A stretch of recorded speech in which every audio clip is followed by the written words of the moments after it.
Ugize neza mugabo w'amahanga, watugaburiye ijambo ryawe, tubwiye ko tugomba guhangana n'isi yanduza kugira ngo utazaduherana. Urakoze, habwa icyubahiro. Tugiye gukomeza kuko dutije uburenganzira, ngaho twigishe kandi imitima yacu uyemeze, duhagarare neza nk'uko ushaka, twisabye mu izina rya Yesu, amen. Tugiye kuganira insanganyamatsiko itubwira ngo ibibangamiye ubugorozi. Turi abagorozi. Ubutumwa buheruka bwahanuwe Matayo 24:14. Abasoma ibitabo by'umwuka w'abahanuzi, ubusobanuro bwa Bibiliya umuzingo wa 4151, handitse ko abazabwiriza ubutumwa buheruka bahanuwe, amadini amaze gutwarwa n'iby'isi, gukunda inyungu, icyubahiro, kwamamara, gukomera, bitwa abagorozi. Niko byahanuwe. Kubera ko Satani rero atajya avirira, umutsinda none akagutega ejo. Ubugorozi bwahanuwe buje mu isi, nawe yarabuhize, kandi si ubwa mbere, n'ibindi bihe byose bwabayeho. Araburwanya kugira ngo abone intsinzi. Muri bimwe bibubangamiye rero bituma budatera imbere, ni ibintu byinshi, ndavuga ngiye bitatu. Harimo idini, harimo ababubamo batarahindutse, hakabamo n'ubwaka. Muri ibyo byose uko ari bitatu, ngenda atinda ku bwaka. Mpereye ku idini, murabizi ko uko ibihe byabayeho, umubwiriza 1:9, ibyahozeho nibyo bizongera kubaho. Ku isi ubwo hari idini y'Abayuda, haje ubutumwa bwiza bwa Yesu. Abemeraga ubutumwa bwa Yesu ntaho babaga bahuriye n'idini, kandi abari abayoboke b'idini ntibaciraga kari urutego ubutumwa bwa Yesu. Ngiki cyabaye no ku bugorozi. Magalatiya 1:13, Pawulo ati: mwumvise ingeso zanjye nari mfite kera, ngikurikiza idini y'Abayuda, yuko nari nkamije kurenganya itorero ry'Imana no kuririmbura. Mubyibuke ko aba mu idini y'Abayuda yarenganyaga itorero. Ubwo rero idini si yo torero, ahubwo yihanye yavuye mu idini yinjira mu itorero. Abazasoma Ibivuzwe ibihe byose icyigisho cya 16, herekana idini y'Abayuda uko yari itandukanye n'itorero ry'Imana, ngo bari abantu babereye aho gukorera inyungu gusa, bagashaka icyubahiro, kwamamara no gukomera, buririye mu mitsi ya rubanda. Niko idini nameze none, kuko ibyahozeho nibyo bizongera kubaho. Noneho ubu butumwa bwamamaye, ndongera mbibutse ntanze urugero mu gihe cya Yesu, kuko izi ngingo ebyiri za mbere sinzitindaho. Yesu yari mu isi nawe abwiriza ubutumwa bwiza, ariko hari iyo dini y'Abayuda. Mu byo yazize, ku batarakurikirana amateka neza muzayimbikeho, ntabwo yazize kuvuga gusa, kuko ntibyendaga kumuhesha abayoboke benshi, ahubwo yazize gukora. Yarahumuye, yarazuye, yaragabuye, yirukanye abadayimoni, yahinduye amazi divayi, yakoze ibitangaza byinshi biguye neza mwene muntu. Akiza abarwayi ibicuri, imitima iranyurwa, abantu barishima bati nguyu Mesiya, baramuyoboka. Ku idini naho bari batunzwe n'imitsi ya rubanda, babaga bababajwe n'ukuntu abonye abayoboke. Mu by'ukuri ndabaha ingero zifatika ntarambuye Bibiliya. Nimusoma Yohana 9 uhereye ku murongo wa 18 kugeza 22, ubwo yahumuraga yampumyi, babajije ababyeyi ngo mbe uyu mwana wanyu ni impumyi, yahumuwe nande? Ngo baravuga ngo wamuhumuye ntitumuzi. Kandi bari bagiye bamushoreye, nibo bari bamugejeje kwa Yesu. Ngo ibyo ababyeyi babivugiye batyo kuko batinyaga abafarisayo, ngo bari banamaze gutangaza mu idini ngo umuntu uzerura ko Yesu ari Kristo ngo azacibwa mu isinagogi. Ibyo muzabisoma. Idini irahahaza ikarwanya ubutumwa. Muri Yohana 12:42, ntabwo irwanya cyangwa ngo ihahaza abanyantege nke gusa babinanirwe, abo bafite amaboko magufi. Oya, 12:42, nyamara no mu batware nabo benshi baramwizeye, ariko kubwo abafarisayo ntibabyerura ngo badacibwa mu isinagogi.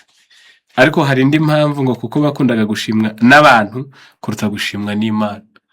Ubu butumwa rero bw'ivugurura n'ubugorozi, ubutumwa buheruka, byahanuwe ko nabwo idini nuko bizagenda, kuko mu bihamya by'itora umuzingo wa 9 ijana 26 handitse ko ngo hazagaragaramo guhinduka, umwuka wo gusabira abantu basura ingo bakabumbura ijambo ry'Imana, ibitangaza bigakorwa, abarwayi bagakira, n'indi mirimo y'ubugira neza. Ibyo rubanda rugakoka ruhimbaza Imana kubw'ibyo byiza bishimiye, ngo bizarakaza idini rihaguruke riburwanye. Ari nayo mpamvu mu nyandiko za kera 271 indimi zose, Ikinyarwanda, Igifaransa n'Icyongereza, handitse ko ngo inama y'umugabo wo guhamya byanuwe ngo izagira ingaruka nziza ku mutima uzayakira, ngo izamutera gushyira ukuri hejuru, ngo bamwe bazayemera abandi bazayanga, ngibyo bizatera amacakubiri mu bwoko bw'Imana. Nimusoma Yesu ngiki cyatumye bamuhiga, idini iramwanga n'ubutumwa bwe, ari nabyo biri kwisubiramo, nta kindi nuko yari ari gukora ibyiza, bakamwoga runono akantu kose katuma akundwa, ashimwa, agaragara, akamamara, bakagahigira kubura hasi no hejuru. Ari nayo mpamvu muzabona azuye Yayiro, umukobwa wa Yayiro, kubera ko yari yibitsemo imbaraga, yifitiye icyizere, bamutakiye ko uwo mwana yapfuye, yaravuze ati aka gakobwa ntikapfuye karasinziriye, ariko kari kapfuye. Yarabivuze mu mvugo yo gusuzugura urupfu nk'urufiteho ububasha. Amuzuye amubwira ati gakobwa haguruka, kanguka, ariko yaramuzuye. Abari babibonye bifitiye ubuhamya bufatika bati uyu niwe Mesiya, baramuyoboka. Babayobozi b'idini bati namwe mwapfuye ubwenge, yari yasinziye, yamuzuye, mwari mwarebye nabi. Muri Yohana 11 nicyo cyatumye yemera ko azarapfa. Nabwo ngo yitega umutego, kuko idini ngo yari ifite abantu b'intasi bamwoga runono bamugendaho kugira ngo barebe akantu kose yavuga kicanga bakamurwanya. Baraza baramubwira bati rero Yesu ukunda ararwaye, ari Lazaro. Yesu nawe aravuga ati iyo ndwara ntago ari yo kumwica. Ngo iryo jambo bararibikaga kandi rifite uburemere. Nuko inkuru biraje ko yapfuye, ngo abafarisayo bari banejejwe nuko yavuze ko iyo ndwara itari yo kumwica kandi akaba apfuye. Batangira imihigo bati n'akari kagukurikiye turakakumaraho. Yesu yarabigize ubwende, aragenda arahegera, ngo abarebye mu maso, arebye ukuntu agiye kuzura Lazaro ntibanamwizere, ahubwo bazasoma uwifuzwa mu bihe byose bagapanga ukundi bari bumwice nanone, ngo ararira. Uwo murongo niwe wajyaga batubwira ngo niwo mugufi muri Bibiliya, ariko sivyo. Uwa 35 ngo Yesu ararira, ntabwo ari wo mugufi. Mugufi ni ntukibe na ntukice. Nuko ngo yararijijwe nuko agiye gukora igitangaza akamuzura kandi ntibanamwizeye. Abandi bo bibwira ngo arijijwe nuko yicanze, yiteze umutego akaba mwayi, aramuzura. Abafarisayo bari mu muryango bari kurira ay'umugenzo, ngo bariza ya nyayo. Noneho babonye azutse, kuko bari bakavuga twahakanye byinshi, icyo ntaho turakikwepera. Idini yarwanije Yesu, idini n'uyu munsi irwanya ubutumwa bwiza.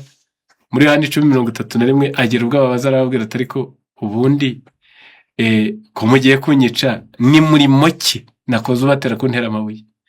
Idini baravuga ngo kubw'imirimo myiza nta wagutera ibuye, icyo turi gupfa nuko uri umuntu ukiyita Imana.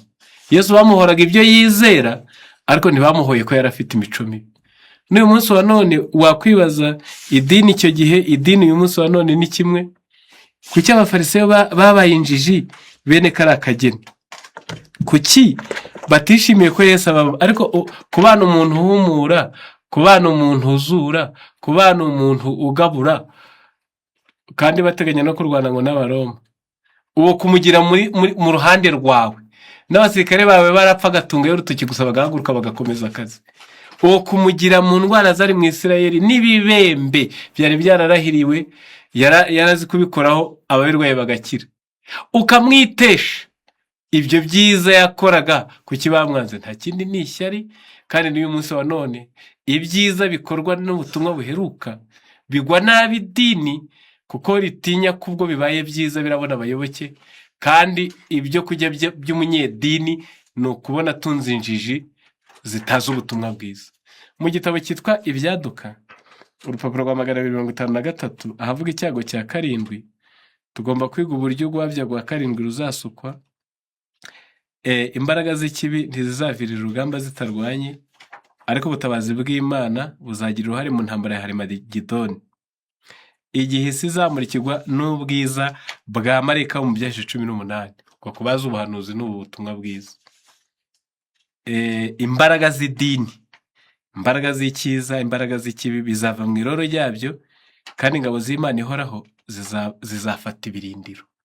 Ni ukuvuga ngo ubutumwa kwamamara kwabwo bizakangura ibintu bitatu. Ni imbaraga z'idini rije kurwanya, gukumira, kurega no kuregerezwa. Ibyo byarabaye, biriho, kandi bizabaho noneho bifite imbaraga. Noneho ngo hahaguruke n'imbaraga z'icyiza, ngo n'undi mugabane w'abantu bakunda Imana mu mitima yabo, ariko iyo babonye iyi mikorere y'ububandi ba mu madini, babura aho batanga igihe cyabo n'imbaraga zabo n'ibyabo. Ngo nabo nibabona ubutumwa bwiza bamaze gushyiraho umurongo mwiza, utari gushaka inyungu muri rubanda, ahubwo ari ukugirira neza ikiremwa muntu, ngo bazinjira nabo bashyiremo imbaraga zabo.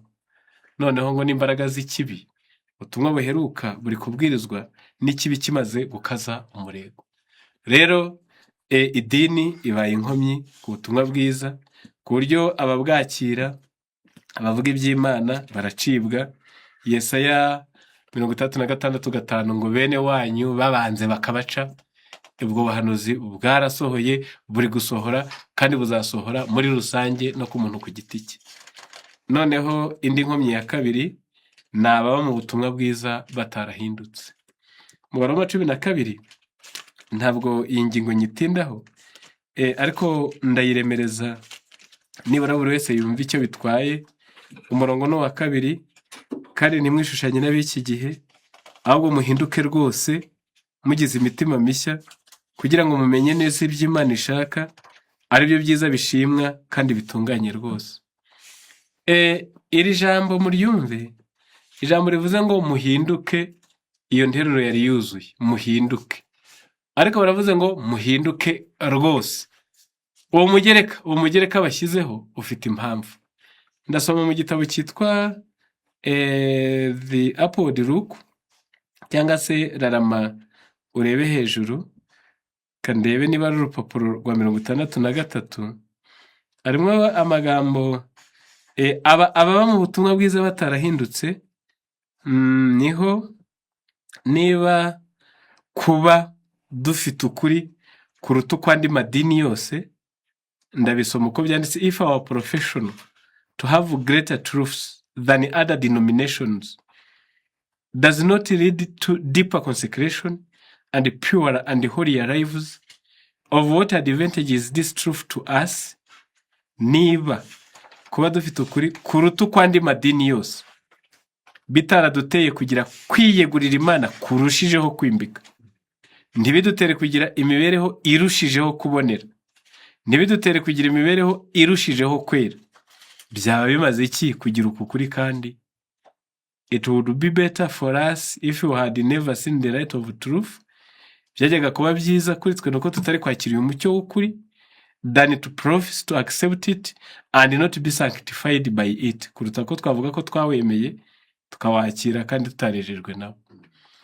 Aha kubumva indimi mu byumve, dufite imibereho iri pure, dufite imibereho iri holy, dufite kwitanga kuri deep, ariko ibyo ngo ntabwo Imana biyinyuze. Imibereho yera, imibereho iboneye, kwitanga kwimbitse, ibyo Imana ntabwo ngo biyinyuze. Ubwo dufite ubutumwa buruta ubw'andi madini, ngo Imana natwe dushakaho pure holier lives, imibereho irushijeho kubonera, bakoresheje comparative, irushijeho kwera.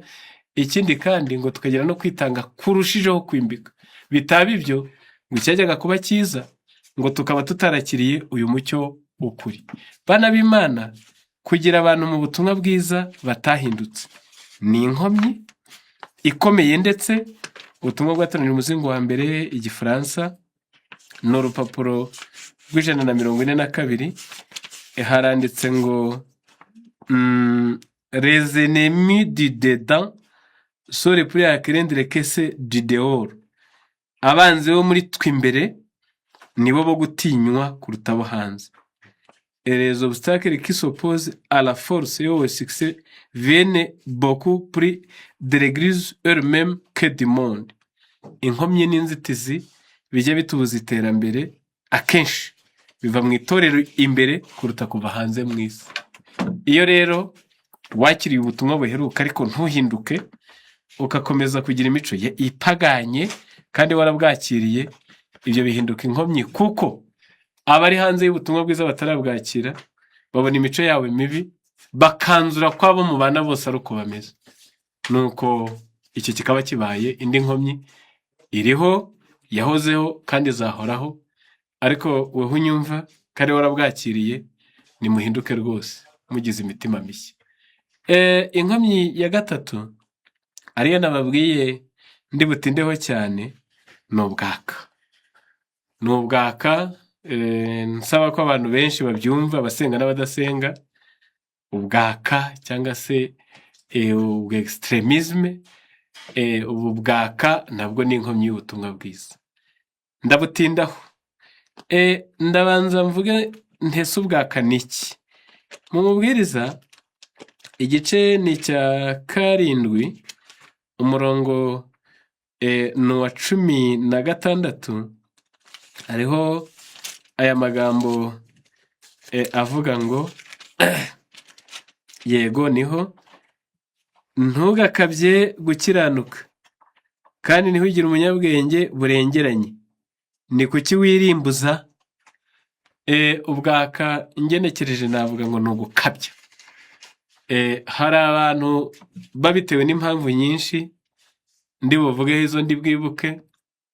Iya mbere kubera gukunda udushya, iya kabiri kubera kudasoma, iya gatatu kubera impungenge bahorana zo kuramira iby'Imana ariko bakagera ku rwego rumeze nk'urwa uza.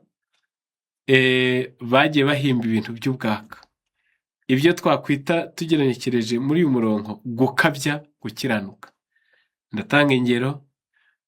Ubwo tutanywa itabi, ntitunywe ikawa, ntitunywe icyayi, ntiturye inyama kubera kwirinda, bamwe bayobotse umurongo w'abavegetariyani, abarya ibimera. Ubwo tutanywa inzoga kuko vino ari umukobanyi. Ubwaka bwo buravuga ngo ubwo tutanywa icyayi naho giteye mu kirandure, ubwo tutanywa ikawa naho iteye mu yirandure, na ya miti bakoramo ntacyo umwaka imubwiye, imwe ahurira nayo kwa muganga n'ahandi. Ubwo tutanywa inzoga, ibyo bitoki murandure. Ubwo yenda abamaze kuba abafuru vegetariyani batanywa amata, inka ni mukamire hasi. Ubwo kino cyigisho bamaze kutubwira tudakunda iby'isi no gukora ni mubireke, ngibyo byo bita ngo ni ubwaka. Noneho abantu bamwe barabiyoboka, kandi kubera ko igiti cyabuzanijwe kiyitera amatsiko, ibyo bintu birindagiye bidafite aho byanditse, bidafite urufatiro, bitarimo ubwenge mu mubiri no mu mwuka, abantu bajya babikunda bakabirunduriramo imbaraga zabo, ngibyo ibyo bita ubwaka. Noneho rero mu gitabo cyitwa Intekerezo, Imico n'Ubumuntu, umugabane wa mbere, urupapuro rwacyo rwa 38, ndetse icyo cyigisho muzagisoma cyose abazagira amahirwe. Ubwaka bwarahanuwe ku rugero runini cyane, haranditse ngo ubwaka n'abaka biziyongera. Turiho mu gihe aho ubwaka bw'ubwoko bwose buri kwicira inzira mu bizera no mu batizera. Iri jambo muryumve, ubu bwaka mbabwira buri mu bizera, buri no mu batizera. Ugasanga umuntu n'iby'Imana ntawe yahuriye nabyo, ntabyo azi, ariko hazi ikintu gitera abantu kwaka, kumva nawe ari kwikaraga. Ari nabo najyaga numva ngo iyo nyamaswa nitera ngo njye nzayikubita inkoni, ariko uvuge mu byahishuwe ngo nzayikubita, ukumva mbese ari kwikaraga, ariko urumva ko n'ubujiji afite bw'ibyanditswe buhagije kwerekana ko ibyo arimo atabizi. Satani azabunyuriramo mu bucakura bwe n'uburyarya, azahamya ibinyoma. Ikintu cyose ashobora guhimba kikayobya abagabo n'abagore, azagikoresha. Ubu ni ubwaka bwahanuwe. Urupapuro rwa 42, ndongera nsomemo iyo paragarafi ya 2 nyihereye hagati. Satani azahagurutsa abantu kugira ngo abyutse ubwaka mu mirongo yacu. Ibyo nibyo twabonye mu mwaka w'1908. Imana ishaka ko ubwoko bwayo bukora n'amakenga, bitondera amagambo n'inyifato yabo. Satani azifashisha abafite inyifato n'ijwi bidasanzwe bakangura ibishyika mu bantu, kandi azakorera mu ntekerezo z'abantu kugira ngo abayobye. Abaka ngo bazaba bafite inyifato, bafite n'ijwi bidasanzwe.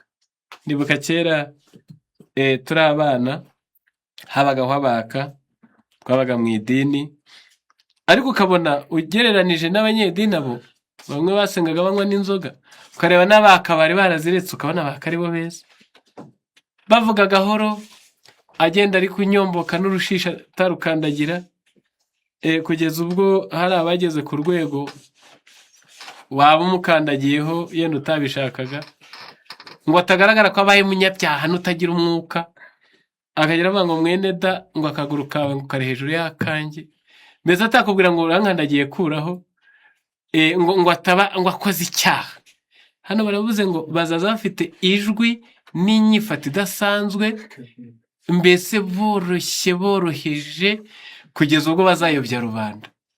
Ubu bwaka mubanze mubimenye ngo bwarahanuwe, buri mu isi ariko bwarahanuwe. Reka ingingo ngezeho ngiye kubabwira bumwe mu bwaka bwabayeho mu bihe byatambutse, mbere y'uko mvuga uburiho none. Mu bihe byatambutse bwabayeho bubuza abantu gushyingirwa. Yesu araje, Yesu niwe mugabo wacu, ubwo abantu banga gushyingirwa, ku buryo ubu nk'ubwatangiye muri za 81 turi abana, ubu hari abantu b'abakecuru batashyingiwe, batari n'abamasera bo mu myizerere nyirizina, ahubwo ari uko bavuze bati Yesu wacu twaramuhogoreye, ababigisha bakababwira ko ubwo ngo mbese ngo ashyingiwe ngo yaba abaye uw'isi, ngo ari umunyerari, ngo agiye nuko.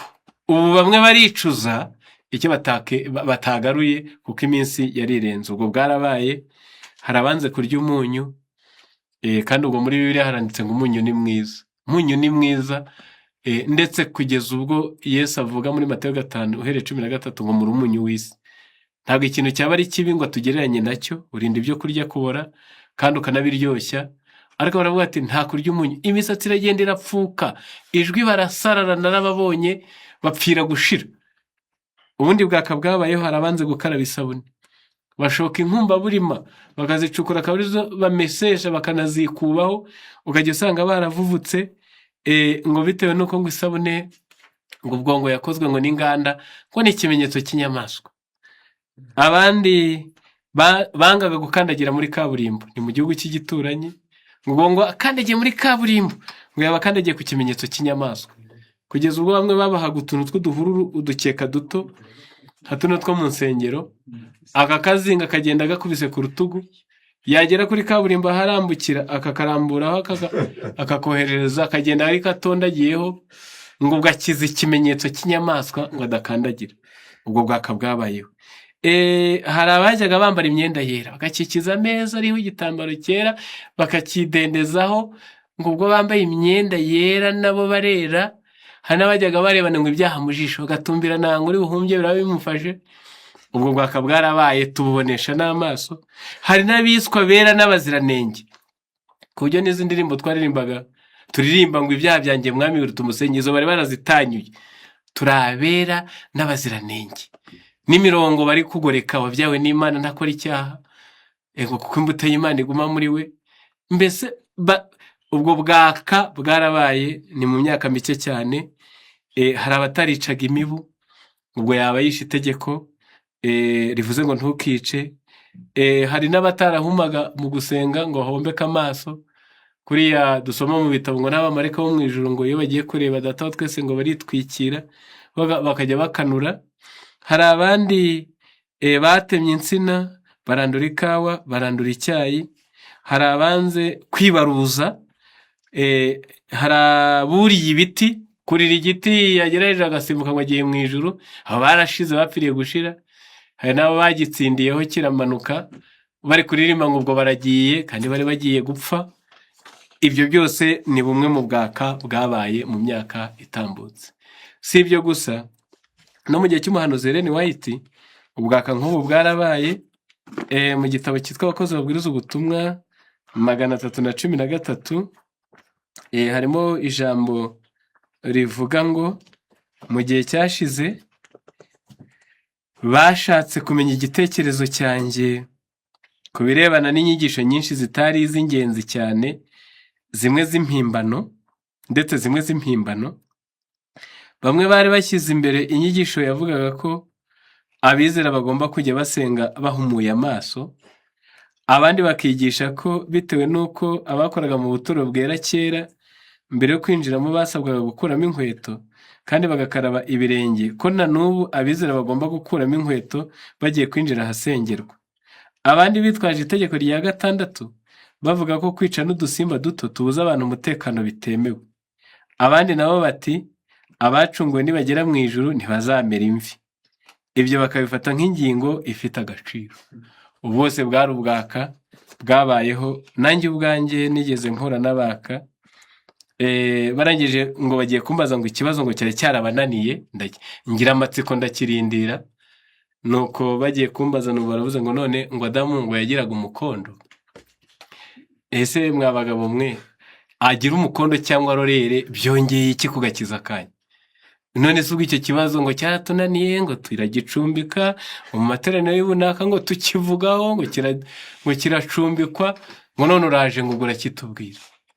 Ariko ubwo uko batangaga ubusobanuro bwabo budafite icyo bumariye ubwenge n'umubiri, baba ngo ugira umukondo ngo kubera ko iriya kordo ibiziritse umwana kuri nyina, kuri nyababyeyi, ngo niyo nyirawe yazana umukondo, ngo none we yararemwe.